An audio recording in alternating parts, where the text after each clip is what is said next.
Cześć, tu Radek. Moje filmy powstają dzięki patronom, za co im serdecznie dziękuję.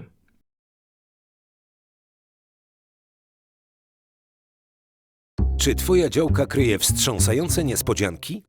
Ja jestem spokojny. Zdiagnozowałem działkę z ongeo.pl. Ty też zasługujesz, by wiedzieć wszystko o działce, którą posiadasz lub kupujesz. Zdiagnozuj działkę z ongeo.pl.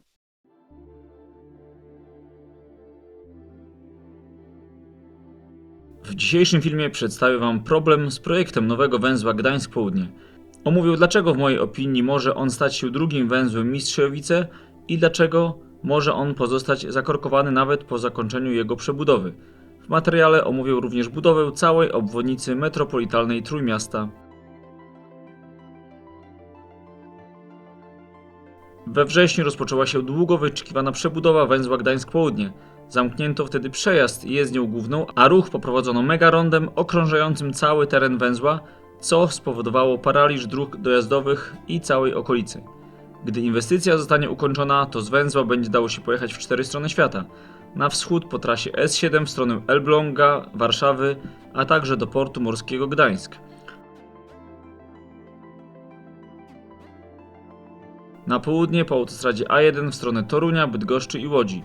Na zachód po budowanej właśnie obwodnicy metropolitalnej Trójmiasta w stronę Gdyni i Szczecina oraz na północ w stronę Gdańska i Sopotu po istniejącej obwodnicy Trójmiasta. Południowa część tego zespolonego węzła zapewnia z kolei połączenie z drogą wojewódzką 222 prowadzącą do Straszyna, Pruszcza Gdańskiego i Gdańska. Przed rozpoczęciem budowy na węźle Gdańsk Południe codziennie setki aut traciło mnóstwo czasu w korkach, ponieważ przekrój łącznic nie był dostosowany do natężenia, jakie tu panuje. Po przebudowie założeniem jest całkowita eliminacja korków. Na najważniejszych relacjach zaplanowane są łącznice bezpośrednie lub półbezpośrednie o przekroju 2 pasów ruchu i ogólna koncepcja geometrii nowego węzła jest w mojej opinii bardzo dobra. Jednak jest jedno ale, które nie daje mi spokoju i mam duże obawy, że docelowy przekrój niektórych łącznic okaże się niewystarczający. Popatrzmy najpierw, jak według obecnego projektu ma wyglądać przejazd z kierunku obwodnicy metropolitalnej Trójmiasta w kierunku autostrady A1. Na początku wszystko wygląda dobrze. Od strony zachodniej w stronę południową ma prowadzić łącznica bezpośrednia o 2 pasach. Biorąc pod uwagę, jak duży ruch tranzytowy ta relacja ma przynosić, jest to oczywiście bardzo dobra decyzja. Następnie ten potok aut połączy się z jezdnią zbiorczo rozprowadzającą, którą poruszają się m.in. kierowcy nadjeżdżający od strony Elbląga i portu Gdańsk. Następnie od jezdni zbiorczo rozprowadzającej odchodzi ruch lokalny, który kieruje się na drogę wojewódzką 222, jednak w zamian kawałek dalej wjeżdżają ci, którzy z drogi wojewódzkiej 222 chcą dostać się na autostradę A1. I gdy już te wszystkie potoki ruchu się połączą, to zaplanowane jest zwężenie całej jezdni do jednego pasa ruchu, a następnie zakończenie jej pojedynczym pasem włączania w kierunku autostrady A1. W efekcie ruch ze wszystkich 4 pasów ruchu, czyli 2 od strony Gdyni i Szczecina, jednego od strony portu Gdańsk i Elbląga oraz jednego od strony drogi wojewódzkiej 222, będzie limitowany przepustowością tego najwęższego miejsca, gdzie dostępny jest jeden pas ruchu. Skoro z analiz wyszło, że sam ruch z obwodnicy metropolitalnej Trójmiasta w stronę autostrady A1 wymaga budowy łącznicy o 2 pasach ruchu, to dlaczego w najważniejszym miejscu, gdzie kumulują się łącznie relacje z obwodnicy metropolitalnej Trójmiasta w stronę A1, z S7 w stronę A1 oraz z drogi wojewódzkiej 222 w stronę A1, wszystkie te potoki ruchu razem wzięte mają pomieścić się tylko na jednym pasie ruchu? Jest to ogromny błąd. Dokładnie analogiczny problem jest na jezdni wschodniej. Jadąc od strony autostrady A1, czyli od Torunia i Łodzi, kierowcy będą mieli do dyspozycji tylko jeden pas zjazdowy, czyli pas wyłączania. Dopiero po minięciu tego wąskiego gardła pojawi się drugi pas na jezdni zbiorczej, jednak wcześniej cały ruch z A1 w kierunku obwodnicy metropolitalnej Trójmiasta oraz z A1 w kierunku S7 oraz z A1 w kierunku drogi wojewódzkiej 222 ma pomieścić się na tym jednym pasie wyłączania. Więc co z tego, że dalej będzie już łącznica o 2 pasach ruchu w kierunku nowej obwodnicy, skoro wcześniej właśnie to jednopasowe wąskie gardło będzie dławiło cały ruch, powodując zatory w miejscu kumulowania się pojazdów chcących zjechać z A1 w kierunku obwodnicy metropolitalnej Trójmiasta, w kierunku S7 oraz w kierunku drogi 222. Jest to niestety dokładnie ten sam błąd, jaki już widzieliśmy na węźle Kraków-Mistrzejowice, gdzie również pierwotnie planowane było takie zwężenie do jednego pasa na kluczowych relacjach i konieczna była zmiana projektu.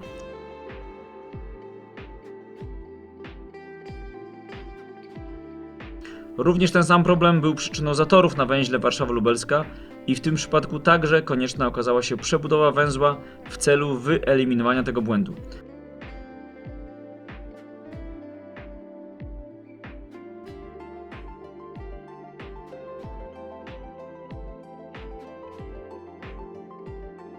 Na wielu innych węzłach, np. na niesławnym węźle Warszawa-Opacz, ten problem nadal ma miejsce i wciąż kierowcy tracą tam codziennie mnóstwo czasu w korkach, których mogłoby w ogóle nie być.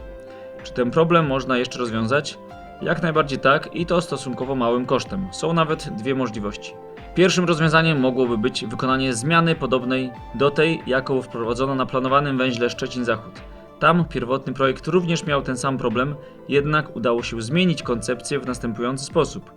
Zdecydowano się o poszerzeniu jezdni północnej na krótkim fragmencie tuż przed początkiem łącznicy tak, że pas wyłączania przechodzi w prawy pas łącznicy,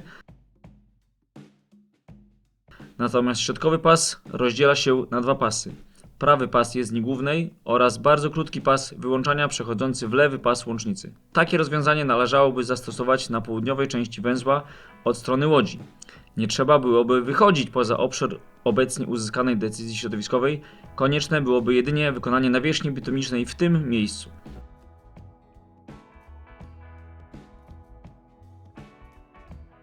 Natomiast na zachodniej jezdni w tym rozwiązaniu konieczne byłoby poszerzenie krótkiego fragmentu jezdni o drugi pas włączania, co już wymagałoby uzyskania dodatkowej decyzji środowiskowej.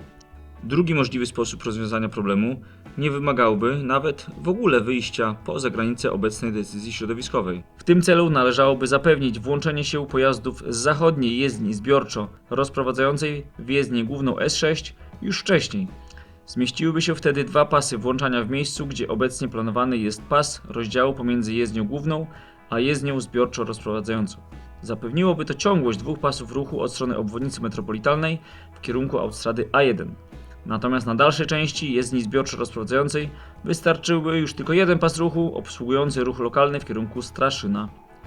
Na jezdni wschodniej rozwiązanie mogłoby być analogiczne. Istniejący pojedynczy pas wyłączania od strony A1 służyłby tylko dla obsługi ruchu zjeżdżającego do Straszyna, natomiast dwa pasy wyłączania na jezdni zbiorczo rozprowadzającej prowadzącą w stronę obwodnicy metropolitalnej Trójmiasta i na wschód drogą S7 należałoby wbudować w miejscu obecnego pasa rozdziału pomiędzy jezdnią główną a jezdnią zbiorczo rozprowadzającą.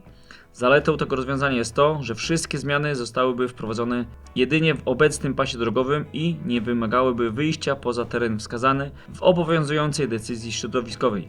Można byłoby wykonać takie zmiany w zakresie pasów włączania i wyłączania jeszcze w ramach aneksu z wykonawcą robót, ponieważ możliwe byłoby dowiązanie takiego układu drogowego do budowanego zakresu zadania nr 2 obwodnicy metropolitalnej Trójmiasta oraz do węzła Straszyn w jego obecnej formie. Zaś drugi etap zmian można byłoby wprowadzić w ramach docelowej przebudowy węzła Straszyn. Powiedziałem właśnie o docelowej przebudowie węzła Straszyn. O co chodzi? Otóż opracowana koncepcja przebudowy węzła Gdańsk Południe obejmuje cały obszar węzła zespolonego. Jednak umowa na zadanie drugie obwodnicy metropolitalnej nie zawiera całego zakresu przewidywanych prac budowlanych, a jedynie obejmuje główną północną część węzła. Na przebudowę części południowej, określanej najczęściej właśnie jako węzeł Straszyn, choć formalnie jest to część węzła zespolonego Gdańsk Południe, musiałaby dopiero zostać podpisana oddzielna umowa lub aneks. W opinii ministerstwa obecna koncepcja połączenia węzła z drogą wojewódzką 222 jest zbyt rozbudowana i Generalna Dyrekcja musiałaby najpierw dokonać optymalizacji założeń. Nie udało mi się niestety uzyskać odpowiedzi od Gdańskiego Oddziału Generalnej Dyrekcji na temat planów dotyczących tego węzła, jednak domyślam się, że może chodzić o próbę wykorzystania istniejących łącznic i rozbudowy drogi wojewódzkiej 222, np. poprzez przebudowę obu rond na ronda turbinowe, zamiast planowanej budowy całkowicie nowego wiaduktu. Jeżeli możliwe byłoby udrożnienie drogi wojewódzkiej 222 mniejszym kosztem, to oczywiście warto to przeanalizować, aby nie okazało się, że wydamy więcej środków na osiągnięcie efektu, który dałoby się uzyskać taniej. Ale jedno jest pewne, w takiej czy innej formie przebudowa węzła Straszyn jest absolutnie niezbędna, a w kontekście trwającej budowy obwodnicy jest potrzebna jak najszybciej. Nie tylko dla mieszkańców, którzy codziennie tracą tam czas w korkach, ale również dla ruchu tranzytowego. Niewydolność obecnego węzła blokuje bowiem nie tylko same łącznice zjazdowe na drogę 222, ale często powoduje też zatory na jezdniach zbiorczych, a według planów to właśnie tymi jezdniami mają poruszać się tak istotne relacje jak ruch z nowej obwodnicy, czy też tranzyt z Portu Gdańsk w stronę autostrady A1 i w przeciwnym kierunku. Żeby cała inwestycja miała sens, to ruch w tak ważnych relacjach nie może być blokowany przez korki spowodowane niewydolnym węzłem. Przede wszystkim, niezależnie od przyjętej koncepcji, przekrój jezdni zbiorczych musi zostać zmieniony tak, aby zapewniona była ciągłość dwóch pasów ruchu w najważniejszych relacjach, począwszy od dwóch pasów wyłączania, a kończąc na dwóch pasach włączania. Na koniec opowiem Wam o całej budowanej obwodnicy metropolii trójmiejskiej. Inwestycja o długości 32,5 km jest podzielona na dwie części. Od węzła Chwaszczyno do węzła Żukowo kontrakt realizuje Budimex, natomiast od węzła Żukowo do węzła Gdańsk Południe wykonawcą jest Mirbud. Całość ma być udostępniona kierowcom w 2025 roku. Trasa będzie miała przekrój dwóch jezdni o dwóch pasach ruchu wraz z pasem awaryjnym. W pasie dzielącym pozostawiona zostanie rezerwa pod ewentualną rozbudowę do trzeciego pasa ruchu. Nowa droga zaczyna się na węźle Chwaszczyno. Tutaj od strony północno-wschodniej prowadzi trasa kaszubska w stronę Gdyni. W stronę północno-zachodnią poprowadzona jest droga ekspresowa S6 w stronę Słupska, Koszalina i Szczecina. Od strony południowo-zachodniej doprowadzona jest właśnie budowana nowa obwodnica w ciągu S6. Dodatkowo w przyszłości, lecz nie wiadomo kiedy, w stronę Gdańska Osowy ma być wybudowany łącznik umożliwiający sprawny dojazd z S6 do istniejącej obwodnicy Trójmiasta. Kolejny węzeł to Miszewo, gdzie będzie możliwość zjazdu właśnie do Miszewa, Banina czy Rębiechowo. Albo na tym węźle, albo na zupełnie nowym węźle, położonym bardziej na północ, będzie w przyszłości rozpoczynać się droga łącząca budowaną obwodnicę z lotniskiem Gdańsk-Rębiechowo. Trzeci węzeł to Żukowo, gdzie nowa S6 połączy się z budowaną równocześnie obwodnicą Żukowa w ciągu DK20. Obwodnica Żukowa zacznie się koło wsi Lyniska. Trasa ominie miasto od południowego wschodu i koło wsi Glincz połączy się z obecną DK20. Zarząd Dróg Wojewódzkich planuje również jej przedłużenie dalej na zachód do drogi wojewódzkiej 211. W ciągu budowanej obwodnicy zaraz za węzłem Żukowo budowana jest para parkingów Widlino. Będą to parkingi kategorii pierwszej, gdzie znajdować się będzie parking oraz toaleta. Kolejny czwarty węzeł to Lublewo na połączeniu S6 z drogą wojewódzką 221 w stronę Gdańska, Kolbut i Kościerzyny. Nowa trasa zakończy się właśnie na węźle Gdańsk Południe, czy też powinienem był użyć sformułowania nowa trasa zakończy się w korku na węźle Gdańsk Południe. Mam nadzieję, że problem uda się jeszcze rozwiązać tak, aby do tego nie doszło. Tak jak wspomniałem na początku, uważam, że zaprojektowana geometria węzła jest generalnie rzecz biorąc naprawdę dobra. Myślę wręcz, że wciąż ma on potencjał, aby stać się jednym z lepiej zaprojektowanych węzłów w Polsce. Byłoby ogromną stratą, gdyby ten potencjał został zmarnowany przez problemy z przekrojem pasów włączania i wyłączania oraz niewydolnym węzłem Straszyn. Wspomnę jeszcze dwa słowa o oznakowaniu. Jak wiecie, jestem wielkim fanem dobrego oznakowania dróg. Nasze drogi, mimo że przeszły prawdziwą przemianę w ciągu ostatnich 20 lat i są najnowocześniejsze w Europie, to niestety oznakowanie dróg mamy złe, nieczytelne, niespójne i tym podobne. W filmie Sprawne oko na pewno zauważyło znaki, które zaprojektowałem. Zresztą w każdym filmie je dodaję. W kierunku północnym głównym kierunkiem jest oczywiście Gdańsk. Dodatkowo dodałem na znaku centrum oraz lotnisko. Znak lotniska powinien zawsze pojawiać się na znakach, jeśli lotnisko występuje w danym mieście, natomiast większość osób, która nie zna miasta, kieruje się w stronę centrum. Dodatkowo na znaku zamieściłem Sopot i Gdynię. Do Gdyni będzie dało się również dojechać po budowanej obwodnicy, więc Gdynia występuje w obu kierunkach. Przed węzłem powinny być znaki zmiennej treści informujące, czy z węzła Gdańsk Południe szybciej będzie się dało dostać do Gdyni po starej czy nowej obwodnicy. Dodatkowym kierunkiem na zachód musi być Szczecin jako najbliższe i jedyne miasto wojewódzkie. Uważam, że powinno też na znakach podawać się najbliższe miasto powiatowe lub w ogóle najbliższe miasto, z racji, że w kierunku zachodnim nie ma miasta powiatowego, więc dodałem Żukowo, gdzie będzie dało się zjechać m.in. do Kartus i Kościerzyny. Dodatkowo dodałem znak o kolorze brązowym z informacją, że jest to droga na Bałtyk. Jadąc we wrześniu do Chorwacji na mecz przez Węgry, zauważyłem, jak Węgrzy świetnie oznakowują drogi. Na znakach pokazują m.in. miejsca popularne, Takim miejscem jest u nich Balaton, a u nas Bałtyk. Jasne, że większość ludzi obecnie jeździ z aplikacjami, które pokazują kierowcy, którędy jechać, jednak taki niby niepozorny znak uważam, że bardzo wiele może pomóc i znaczna część osób jadących nad Bałtyk wybierze nową drogę, a nie starą obwodnicę. W kierunku na wschód oprócz Warszawy dodałem Elbląg jako byłe miasto wojewódzkie oraz Gdańsk Port, a także znaczek stadionu oraz znaczek S oznaczający, że tędy prowadzi droga do promu, który kursuje do Szwecji. Wiem, że tędy prowadzi krótsza droga do centrum Gdańska, jednak trasa na północ po istniejącej obwodnicy i później po Alei Armii Krajowej jest drogą lepszą i w dużej części bezkolizyjną.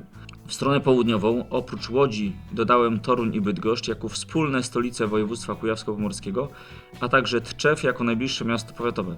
Dodałem również Pruszcz Gdański, gdzie jest zjazd w południowej części węzła. Wielu z Was napisało mi, że Bydgoszcz nie leży przy A1 i nie powinno się pokazywać tego miasta. Uważam całkowicie odwrotnie. Jadąc po S5 z Bydgoszczy na północ, kierunkiem jest Gdańsk, a nie na przykład Nowe Marzy, gdzie kończy się lub zaczyna S5. Kierowcy przecież właśnie tędy jadą z Gdańska po A1 do Bydgoszczy i dalej do Poznania czy Wrocławia, a to, że miasto nie leży przy A1 nie ma żadnego znaczenia. Dziękuję za uwagę. Film pomogli mi zrobić Krzysztof Kleiner, natomiast animacje, które widzieliście, wykonał Jakub Suszczyński, za co im serdecznie dziękuję. Materiały filmowe pochodzą z następujących kanałów. Bardzo polecam ich oglądanie. Pozdrawiam, Radek.